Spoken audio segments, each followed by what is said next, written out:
Hello বন্ধুরা, এই দেখো আজকে আমাদের দুই ছেলেকে নিয়ে আমরা সাঁতারে এসেছি। ওদের একটু খুব ঠান্ডা লাগে, সেই জন্য ডাক্তারবাবু বলেছে যে দুজনকে সাঁতারে যদি ভর্তি করে দেয় 5 বছরের মধ্যে ওদের ঠান্ডা ভাবটা কেটে যাবে। যত জল ঘাটবে, খোলা বাতাসে থাকবে, ওদের ঠান্ডাটা কম হবে লাগবে। আর সবসময় কাশি সর্দি তো লেগেই থাকে সারা বছর, সেই জন্য ওদেরকে সাঁতারে ভর্তি করেছি।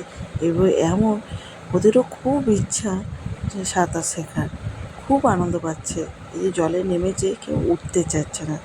আমাদের দুই ছেলে বলে নয়, সব প্রত্যেকটা গার্জেনেরই বাচ্চা দেখুন খুব আনন্দ করছে। হ্যাঁ, জল ঝাপটানো, লাফালাফি করা।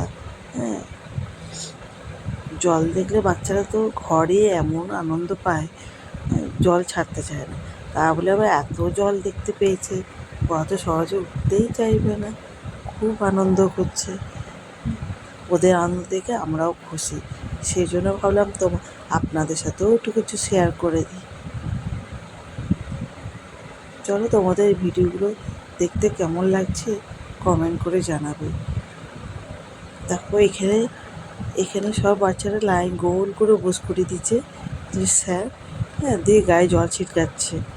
হ্যাঁ, খুব মজা পাচ্ছে, যে পা দোলানো শেখাচ্ছে। হ্যাঁ, এই কিছু বাচ্চাদেরকে মানে জলে ডুবানোর জন্য শেখাচ্ছে। সবই তো এখন ভর্তি হয়েছে, ওরা সেরকমভাবে অনেক বাচ্চা আবার কাঁদতেও শুরু করেছে ভয়ে। সেই জন্য সব রকমই ওদের একটু খেলাচ্ছে, হাসির ছলে সব কিছু প্র্যাকটিস করাবে। চলো আজকের মতো এখানে, পরের ভিডিওর সাথে আবার দেখা হবে।